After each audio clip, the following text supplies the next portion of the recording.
A partir de 1995 y sin perjuicio de los cambios antecedentes, el sistema educativo uruguayo, concretamente la Administración Nacional de la Enseñanza Pública, que es el organismo competente en enseñanza primaria, secundaria y técnica, experimentó un ambicioso programa de innovaciones tendiente a alcanzar dos objetivos: la mejora de la calidad de los aprendizajes y el fortalecimiento de la equidad en el acceso a la educación.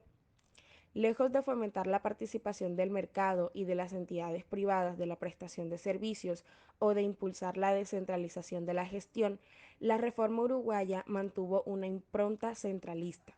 Se ubicó fundamentalmente del lado de la oferta educativa y apostó al fortalecimiento del sector público en la sucesiva fase del proceso, desde el diseño a la implementación concreta de las políticas aplicadas. Las principales líneas de esta acción reformista fueron las siguientes: la expansión de la oferta pública en educación inicial, apuntando a su universalización; el desarrollo de políticas compensatorias en educación básica o primaria; la reforma curricular de la educación media pública, así como el desarrollo de la formación docente a través de la creación de 6 centros estatales regionales descentralizados. Más allá de sus contenidos heterodoxos y con el propósito de adelantar urgentemente en estos objetivos, el reformismo uruguayo acudió, como otros, a la creación de programas con financiamiento externo, paralelos a la estructura regular del sistema educativo. Se ataron algunos hilos de coalición con personalidades y cuadros docentes pertenecientes a estos aparatos, pero se alentó el ascenso a los técnicos y analistas simbólicos a los principales puestos de decisión. Modelo pedagógico de Uruguay. Desde el principio de la década de los 90 se instrumentaron una serie de dispositivos en la oferta educativa del sector público. Estos consistieron en un conjunto de medidas focalizadas cuya potencialidad era el atender especialmente a una parte importante de la población escolar que vive en condiciones de pobreza. En este marco surgen las escuelas de tiempo completo. Tanto el análisis comparativo de las escuelas de tiempo completo con escuelas de otras categorías, así como su evolución en el tiempo, permiten arribar a conclusiones similares. Las escuelas de tiempo completo tienen un comportamiento en términos de resultados educativos que superan lo que se pudiera esperar dado el nivel social de niños que atienden. La escuela de tiempo completo atiende a niños desde los 4 años entre las 8:30 y las 4 de la tarde. Allí se brinda un servicio de alimentación balanceado en 3 momentos, que son el desayuno, almuerzo y merienda. Los docentes trabajan 40 horas semanales, de las cuales 2 horas y media están destinadas a reunión de intercambio y planificación. Se rige por el programa escolar de escuelas urbanas a partir de un proyecto pedagógico institucional propio que surge a partir de las características y necesidades de la institución. Se pretende un enfoque renovador de la enseñanza que atienda a la comprensión y producción de textos escritos como eje central de la enseñanza, desarrollo de la capacidad de buscar y procesar información para resolver situaciones problemas, introducción de elementos lúdicos en la enseñanza, combinación de espacios de producción colectiva con tiempo de trabajo individual autónomo, frecuentes evaluaciones y autoevaluaciones para la consolidación de aprendizajes. Esta propuesta pedagógica está regida por otras instancias formativas, como la hora del juego, talleres e instancias semanales de evaluación de convivencia general. Se trata de generar un entorno organizado con normas explícitas y consensuadas desde un encuadre previsible y continente que le ofrezca al niño oportunidades para el desarrollo de la autoestima y la confianza en sí mismo y sus capacidades. El papel de la evaluación en Uruguay. Empecemos por mirar qué se evalúa. La concepción de la calidad de la educación ha adquirido crecientemente un carácter multidimensional, es decir, que no se restringe solamente al logro de aprendizaje en las áreas del lenguaje, matemáticas y ciencias, sino que progresivamente se ha ido relacionando a otras dimensiones de los sistemas educativos, como la igualdad con la que se distribuye el aprendizaje entre diferentes grupos de la población, a la adquisición de las habilidades no cognitivas, como las sociales y emocionales, a la pertinencia y relevancia de los procesos de enseñanza y a la eficacia con la que se usan los recursos en el sistema educativo, entre otras dimensiones. La evaluación educativa en Uruguay se rige por la ley número 18.437 que crea el Instituto Nacional de Evaluación Educativa, el INE, que es el órgano encargado de evaluar la calidad de educación nacional uruguaya en los niveles inicial, primario y secundario. La misión del INE contrasta con los modelos de evaluación de la educación que incorporan medidas de accountability, debido a que no está orientada a una clasificación por desempeño de las escuelas ni de la generación de medidas basadas en la misma, sino que más bien tiene como misión orientar a los tomadores de decisiones sobre las políticas educativas que se deben implementar para que haya una mejora en la calidad del sistema educativo. Entonces, el resultado de la evaluación es un reporte que el INE debe enviar al Poder Legislativo y al Poder Ejecutivo, resguardando siempre la identidad de los estudiantes evaluados, la de los docentes, lo de los establecimientos escolares, y que de esta manera pues se evite cualquier forma de discriminación o estigmatización.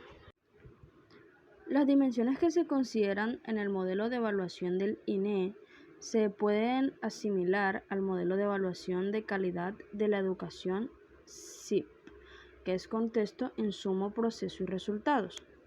Bajo el SIP, los resultados educativos dependen de factores asociados que tienen una incidencia sobre el resultado que el proceso de enseñanza pretende generar.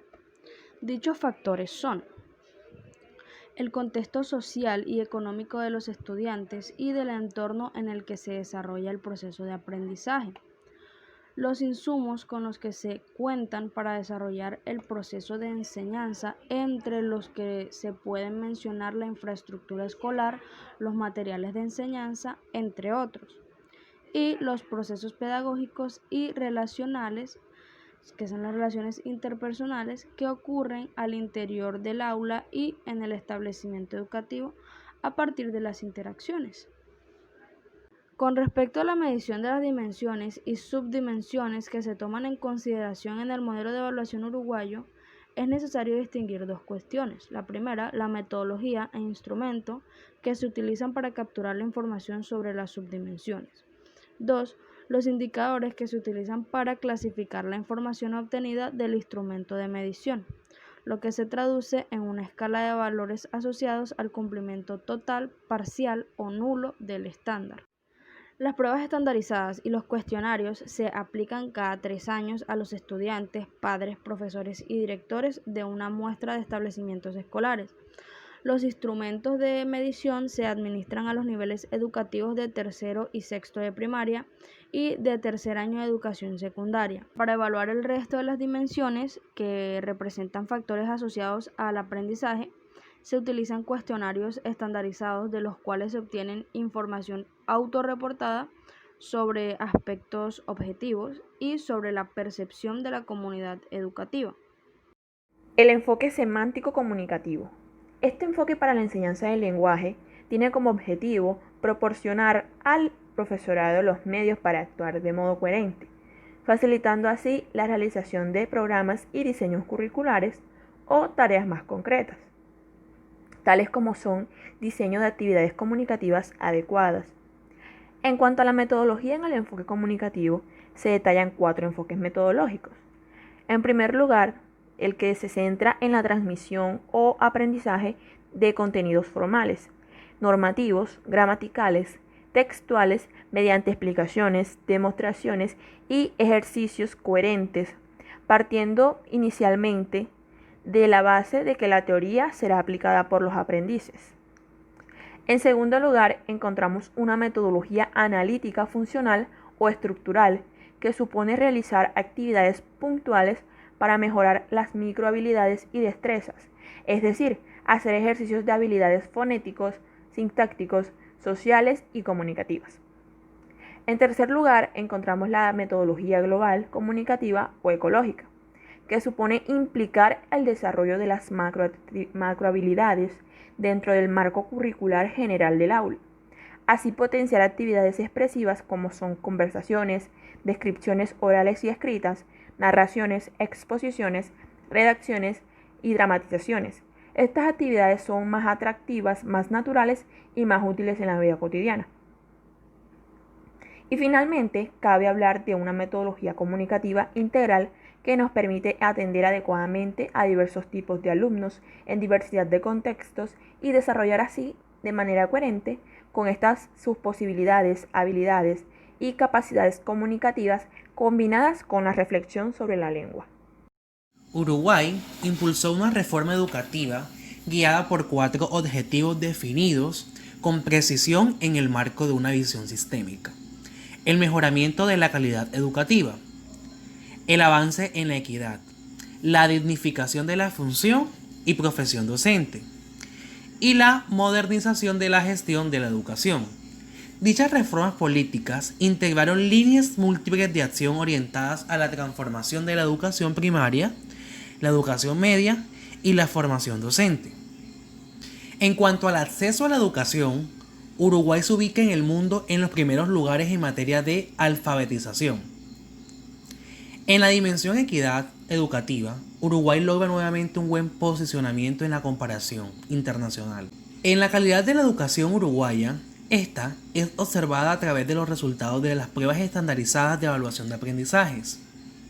En cuanto al gobierno y la administración del sistema educativo uruguayo, en los 5 años de reforma se hizo un notable esfuerzo de la mejora de la gestión pedagógica, dejando trazadas una serie de líneas que, de continuarse, podrán rendir sus frutos en el corto plazo.